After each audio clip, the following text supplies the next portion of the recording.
Johnson Wax program with Fibber McGee and Molly.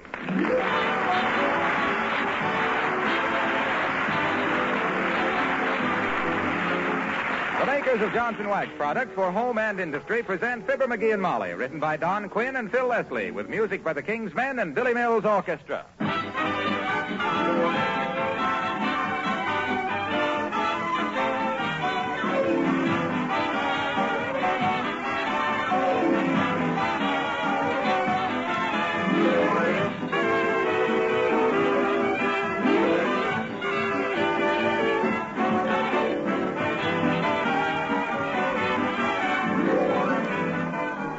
The other day, a naval officer told us a new use for wax that I'd like to pass along as a suggestion to other officers in the service.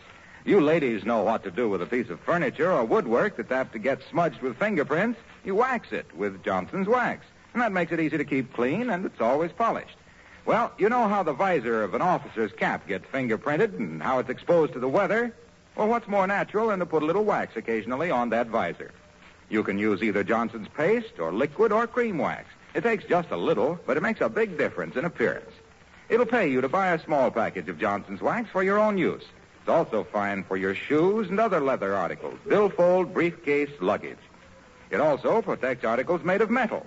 Perhaps you've already discovered its use in the past on your fishing rods, golf clubs, and other sporting equipment.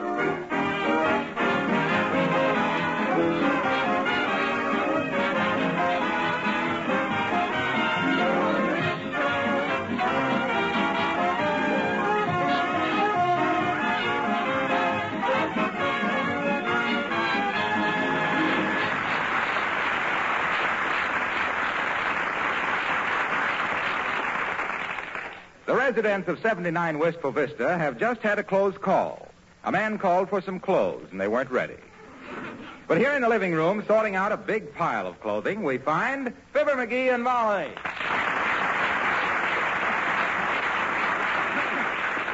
My gosh, Molly, that's an awful big pile of stuff you're giving away there. Well, it's in a good cause, dearie. What is it again? The United what? The United National Clothing Collection for Overseas Relief. Oh. I've told you that a dozen times. Mm-hmm.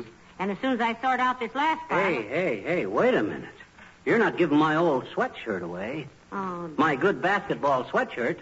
Why, my gosh. Look, Pet. Hmm? If you mean this 12-pound hunk of gray yarn marked Peoria Umberjack, why, you haven't worn that for 15 years. Oh. Incidentally, what is an umberjack? Well, that was originally lumberjacks, but the moth chewed the hell out of it.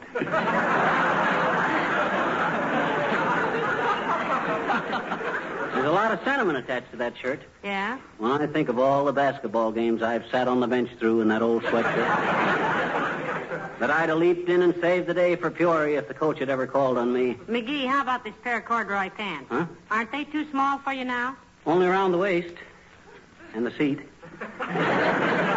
Legs are still perfect.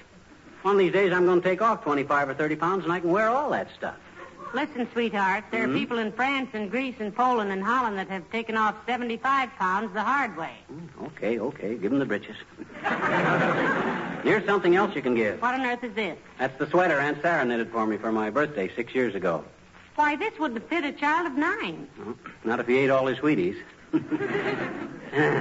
Every joke I make tonight, I die a little.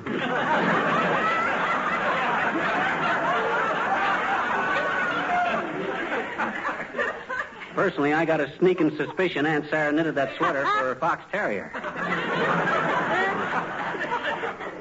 And took it away from him because he was better dressed than she was. Now, listen, don't talk that way about Aunt Sarah. She's a very nice old... Come in. Hello, Molly. Hello, McGee. Hello, Dr. Gamble. Hi, Aerosmith. Have a chair if you can find one that hasn't got clothes piled all over on it. We're getting some things together for the United National Clothing Drive. Oh, yes, I know about it. It's a wonderful idea. But what's the pretty little garment you have in your hand, Molly? Don't tell me you still play with dolls. That, my fine feathered friend, is a sweater which was knitted for me by Aunt Sarah in a moment of gay abandon. For you? For you? She evidently didn't know how broad-shouldered you'd gotten in the hips. And those colors. Looks like a rainbow with sleeves, doesn't it, Doctor? She couldn't have been thinking of a rainbow when she knitted that for McGee. She didn't leave room for a pot at the end of it.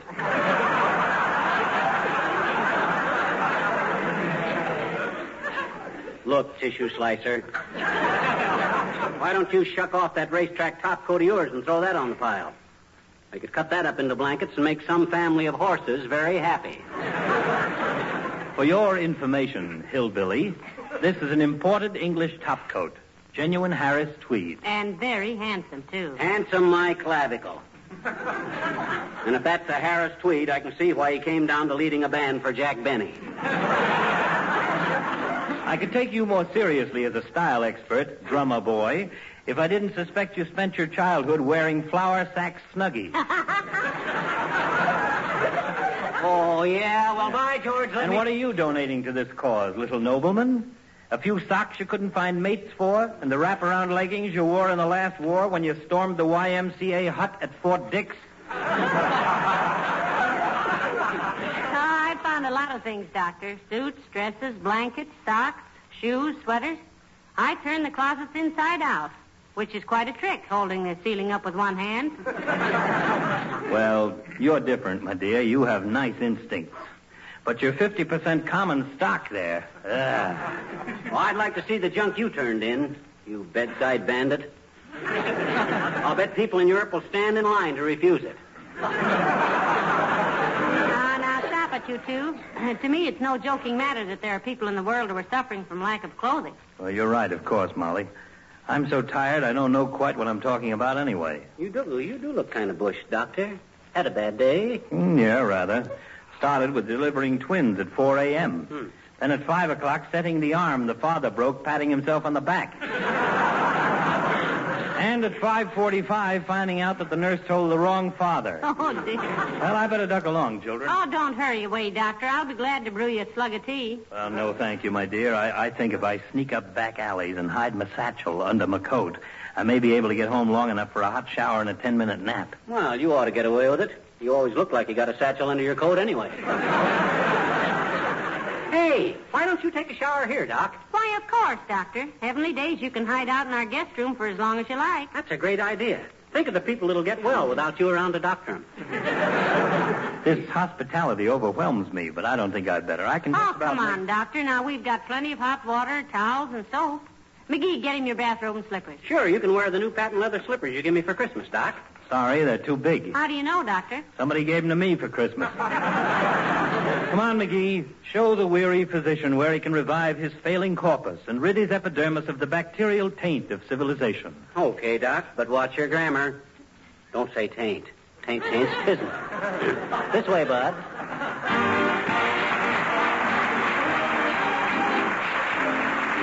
Billy Mills in the orchestra, and I'm beginning to see the light.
McGee, I never realized how much spare clothing we really had around this house.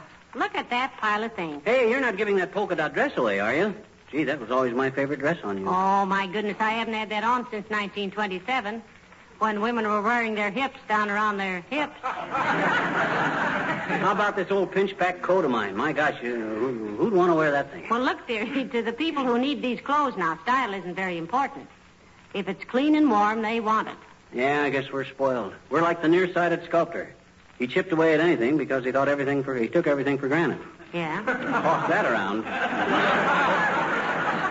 You know, McGee, it's hard to realize that 125 million people are desperate for shoes and clothing while we are... What's that bundle you got there? Is that more your things? Nah, this is Doc's clothes. What? I swiped him while he took his shower. I'm going to pretend they got taken away when the guy calls for the stuff, see? He'll throw a wing-ding that'll rock the neighborhood. Oh, no, McGee, please now. Take the doctor's clothes right back upstairs. He'll want them any minute now. No, he won't. He took a shower and went to bed in the guest room. He was asleep before he got his eyes shut. The poor fellow was really worn out. Mm-hmm. What time does he want to be called? About past. About what? That's all he said. He got to sleep right in the middle of telling me. He says, please call me at past. Well, now, do put his clothes back, dearie. That's a dirty trick. Well, I'll give him back after he worries a little. I might even give him one of my own ties. I like this one he was wearing. It looked better on me because I'm more the type... Mrs. McGee, Mr. McGee. Hello, Alice. Thank you very much, Alice, for the things you put in the relief bundle. Oh. You sure you can spare this full dress? Oh, sure. I used to wear it to play golf in, but I don't play golf anymore. Lose your ball, Alice? No, I just haven't got time. Oh. Besides, the good-looking pro that was giving me lessons is flying a bomber now. Mm. He just wrote me and said his game was still good. He flew over some Japanese airplane plants and made a hole-in-one. How about this navy blue skirt, Alice? It's still very smart-looking. What do you mean, smart-looking? It'll take a week to get them wrinkles out of it. Those are not wrinkles, dearie. It's accordion pleated. It is? Well, slip it on and play something, Alice. I don't like that skirt anymore. It has unhappy memories for me. You mean you still see the price tag in your nightmares? No, but I was wearing that skirt the night I broke up with Archie. Why'd you break up with him? He didn't like that skirt. Archie, it said. I don't think I remember Archie. Oh, why should you remember him? Since Alice moved in here, I've seen more strange faces than a referee at a wrestling match. Oh, you remember Archie. He was a nice-looking boy that went into the chemical warfare division. Oh, yes, now I place him. Sure. He always had such a nice smell of mustard about him. Every time I shook hands with him, I'd look around to see where the ham was. Oh, don't look at me. I was never here when he called. Archie was one of the... Oh, what I came down to tell you was I think you'd better have somebody look at the plumbing. The plumbing, Alice? Why? Well, there's the strangest rumble upstairs near the guest room. That's just Doc Gamble, Alice. He's asleep up there. He sleeps like the top of a concrete mixer. Now, don't worry about it, Alice, and thanks again for all the clothing and shoes you donated to the drive. Oh, that's all right, Mrs. McGee. I'm glad if I can help dress some destitute woman in Europe or the Philippines. That's me, cover girl darling.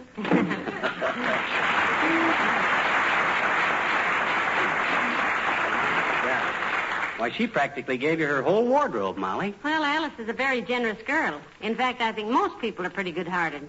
But it's pretty hard to convince people that there are millions and millions that need clothes. They all think, what good will my little donation do among that many? Yeah, but if you got millions of people giving stuff to millions of people, it comes out pretty good.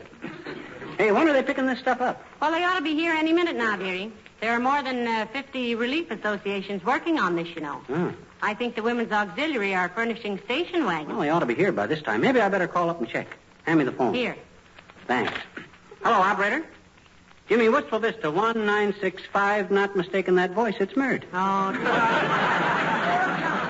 How's every little thing, Mert? Busy. What's that, Mert? Your mother-in-law did what? Went with the paratroopers. nonsense, McGee. The paratroopers don't take women. They took her. She bumped a cop off his motorcycle and went to the pokey with the paratroopers from the state police.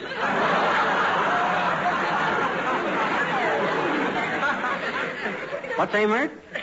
Okay, thanks anyway. They must be on their way, Molly. The line's busy. Well, I better tie a cord around these bundles so they'll be... Hello, folks. Oh, good afternoon, Mr. Wilcox. Hi, Junior. You're just in time. You wear a belt or suspenders? I wear braces. I didn't mean on your teeth. I meant to hold your pants up. backfires, McGee. That's British for galluses. Sure. Well, then why didn't you say so, Junior? You're about as British as an Iowa picnic. I'll bet you think Sherlock Holmes is a housing project.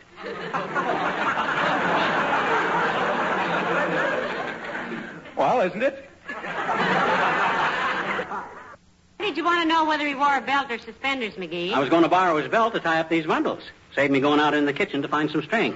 Say, what is all this stuff? United National Clothing Collection? Yes. Did you know about it? Oh, sure. I'm on the local committee. I came over here to tell you about it. Well, you can climb right back on your little tricycle and pedal yourself back home, bud. We're hip. Did you know that Henry J. Kaiser is national chairman of the collection? Yes, we did, Mr. And I'm glad Kaiser is in on this, Junior. You know, there's one pair of pants in there that needs a new hull. Kaiser builds ships and... Yeah. Did you know that this is the largest clothing collection drive in history? Yes, we knew that, too. Did you know that in Holland there's only one blanket for every 5 people? Sure, we know it. That in Norway they even sew Nazi propaganda leaflets together and wear them? We know that. Did you realize that in Belgium there's only one usable shirt to a family of 7? Yeah. You're wasting your time if you're trying to sell us on the idea of donating clothes, Junior. All we got left in our closets is mothballs. Now, look, this isn't just a drive to keep war victims warm, you know. It's a matter of restoring their self-respect, too. It's pretty tough to keep your chin up when you have to keep looking down to see if your feet are frozen. Well, I just wanted to make sure you knew about it. See you later.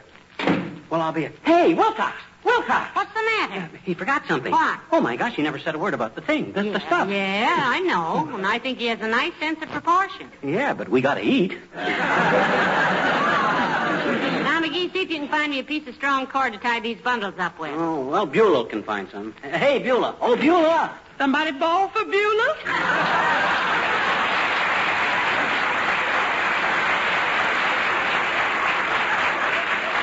Beulah, will you see if you can find us some strong cord? We want to tie up these bundles of clothing. Yes, ma'am, right away. My goodness, that sure is a barrel of apparel, ain't it? Is that for the clothing drive, folks? Yes, it is, Beulah. You want to send something? Yes, sir, but my stuff is all packed up at home. Papa going to take it down to headquarters tomorrow.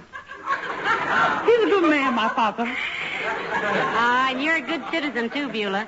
You always do your part. Well, ma'am, the way I see it, there's 2 kind of folks in this world, the gots and the ain't gots. And nobody got more sympathy for the ain't gots than them that ain't got much. You can say that again. Yeah, so the way I figure, there's 2 kind of folks in this world, the gots No, and Beulah. Mr. McGee was just agreeing with you. Well, that's mighty kind of him, ma'am. Thank you, sir. Oh, forget it. Yes, I'll try to. What's the matter, Beulah? You seem sort of worried about something. I am, ma'am. It's Miss Alice. Her voice changed or something? Why, Beulah? Well, I say, I've just been upstairs to Malcolm the hall carpet, and I hear me the deepest snoring I ever listened to. Real baffled for fondness. I'm afraid Miss Alice coming down with laryngitis or something. That's just Dr. Gamble, Beulah. He's asleep in the guest room. Poor lad was exhausted. Not enough doctors in town, Beulah. He has more demands on his time than the Naval Observatory. Yeah, he's a real kind man, Dr. Gamble is. He come over when my brother had a real bad indigestion. I say, what's the matter with Henry, doctor? And he said, Henry got acute appendicitis, Beulah. I said, you was nice to say so, but what's the matter with him? And he said, that's what he said to me. And he said, I got to operate. And I said, how much it costs? And he said, how much you got? And I said, $65. And he said, you pay for the anesthetic, and I operate for nothing just to keep my hand in. Oh, he's a real sweet man. Yes, he is. How much was the anesthetic, Beulah? $20, ma'am. But that Anna, she give Henry a real fine anesthetic. Well, that's pretty cheap at that, Beulah. I know some radio sponsors that pay thousands of bucks for a half an hour of ether. He knows some radio.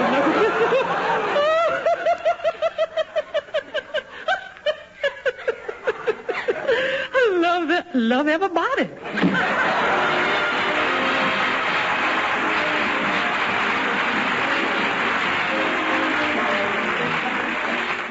The King's Men singing You Belong to My Heart.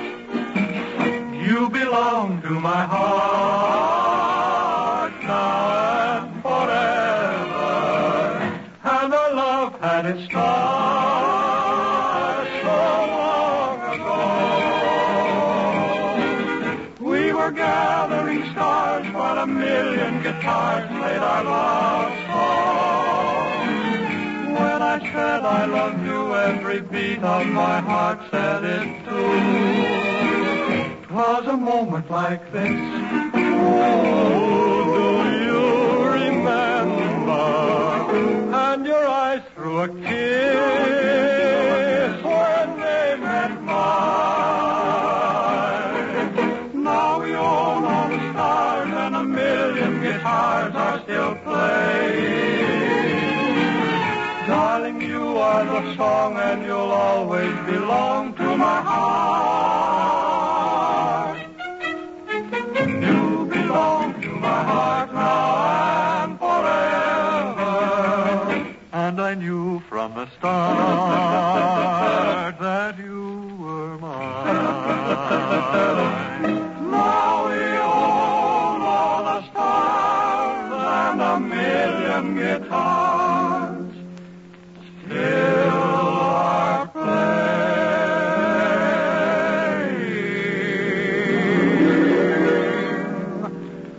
You are the song and you'll always belong to my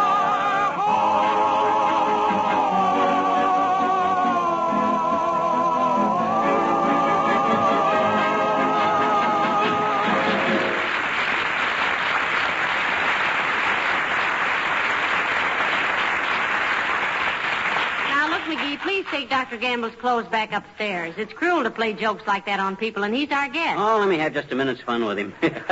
He'll think he's macarooned here in a bathrobe and slippers. You don't mean macaroon, dear. You mean marooned. I thought Maroon was a girl's name, like Maroon O'Sullivan. Now, that's Maureen O'Sullivan. Marine, did she join the Marines? Well, good for Maroon. Oh, I guess that's the people to pick up the clothing. Come in. Oh, hi, sis. What can we do for you? Is this the McGee residence? Yes, it is. I am Mrs. McGee, by marriage. How do you do? I'm Mrs. Carstairs, Mrs. Franklin P. Carstairs. How do you do, I'm sure. This is my husband, Mrs. Carstairs. How do you do? I'm glad to know you, sis. Your husband, the big utilities maggot? Magnet is the word. Well, maggot is my word for him. Shut off our electric light last summer just because I forgot to pay the bill for a few months. And you can tell him from me, I'm sis. afraid my husband's business affairs are no concern of mine, Mr. McGee. Oh. And I doubt very much if he was concerned personally with your trouble. He's merely chairman of the board of directors. Why, of course. How should a mere chairman of the board know what's going on? Don't be silly, McGee. I'd ask you to sit down, Mrs. Carstairs, but all these bundles of clothes are, we're waiting for someone to pick them up. That is why I came, Mrs. McGee. I have a station wagon outside to take them for you. Tell me, Mrs. McGee, haven't we met somewhere? Oh, you girls have probably bumped into each other at a rummage sale or something, sis. Ever go to the boxing matches at Legion Hall? No, I'm afraid not. Are you a member of the Granddaughters of the Puritans, Mrs. McGee? No, I'm not, Mrs. Carstairs. I'm afraid I'm not much for clubs. Yeah, she can laugh at other women's hats just sitting here in the front window. With a sewing basket full of socks, sis. No doubt. I should be glad to put your name up for membership, Mrs. McGee. Your family is, I presume you are of pioneer stock. I am that. Oh, I'll say she is, kiddo. Her family sold the shoestring they strung the beads on. They gave the Indians for Manhattan Island. Really? Interesting. Well, I'd better get these clothes out to the car. And thank you so much for your helpfulness in the clothing drive. Oh, Not at all. And McGee, help the lady with the clothes. Oh, she's a big husky hunk of pioneer stock. Here, I'll open the door for you, Carstairs. Oh, don't bother. I'll open it with my teeth. Good day. Heavenly days, McGee. That was the Mrs. Carstairs. Imagine her calling on the likes of us. Why shouldn't she call on us? What are we, a leper colony? No. My goodness. She's very social. Well, so am I. I'll talk to anybody. Oh, McGee! McGee, where are you? McGee, it's Dr. Gamble. Take the poor man his clothes. Not till I have my fun. I want to see him blow up. What's the matter, Doc? Anything wrong? Where are my clothes, you little burglar? I want my clothes. Give him to him, McGee. Come on down, Doc, and tell me all about it. I'll come down all right. And if you're playing any of your shenanigans on me, so help me, I'll kick you by trespass down here at the Gladys. Oh, Oh, this is going to be rich, Molly. Well, it'll have to work fast, and it's starting very poorly. Hi, Doc. How'd you sleep? Never mind how I slept. I slept wonderfully. Now, where are my clothes? Look, Doctor, The funny thing about that, Doc, I'm kind of embarrassed. You're kind of embarrassed. How do you think I feel, slopping around in strange houses in a skimpy little bathrobe that barely covers my confusion? Look, Doc, I took your clothes to have Beulah press them while you were sleeping. You? Oh, gee, I'm sorry. Yeah. Very decent of you, McGee.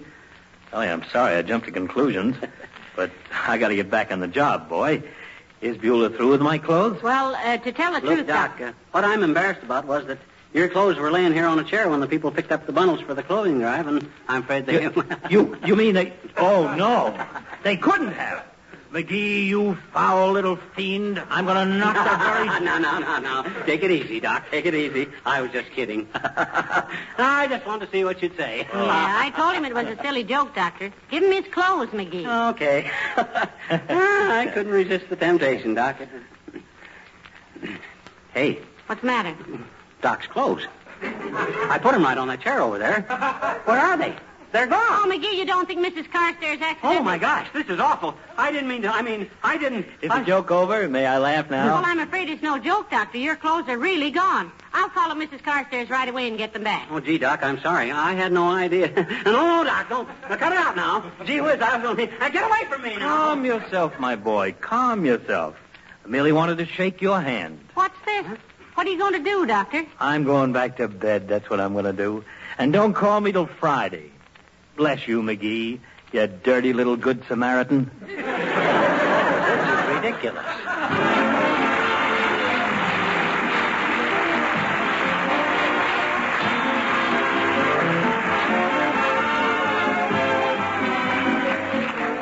You know, when you've gone to all the trouble and expense of putting down nice linoleum floors on your kitchen and bathroom, isn't it just common sense to take good care of them?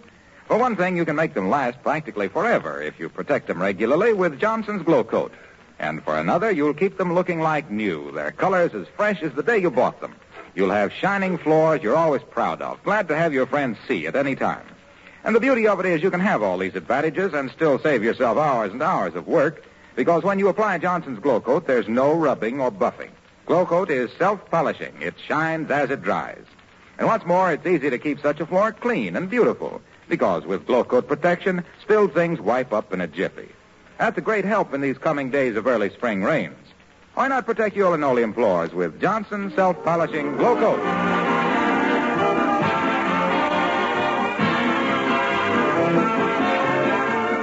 Ladies and gentlemen, the United National Clothing Collection starts April 1st. Use the time until then to go through your closets and attics and trunks and storerooms to see what you can spare for the millions of suffering people in war areas. The goal is 150 million pounds of clothing. This is not a charity drive. It's an appeal to you to give what spare clothing you can to restore the health and self-respect of war-ruined families. Greatly needed are infants' garments, particularly knitted goods, and all kinds of warm, sensible clothing, shoes and bedding for boys and men and women and girls. There will be receiving stations set up everywhere, in churches, schools, factories, and clubs. So get ready, won't you? You wouldn't like to be in their shoes, but they'd like to be in yours, if you'll send them. Good night. Good night, all.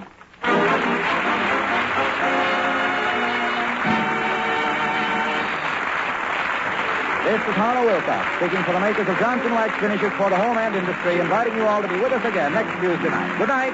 This is the National Broadcasting Company.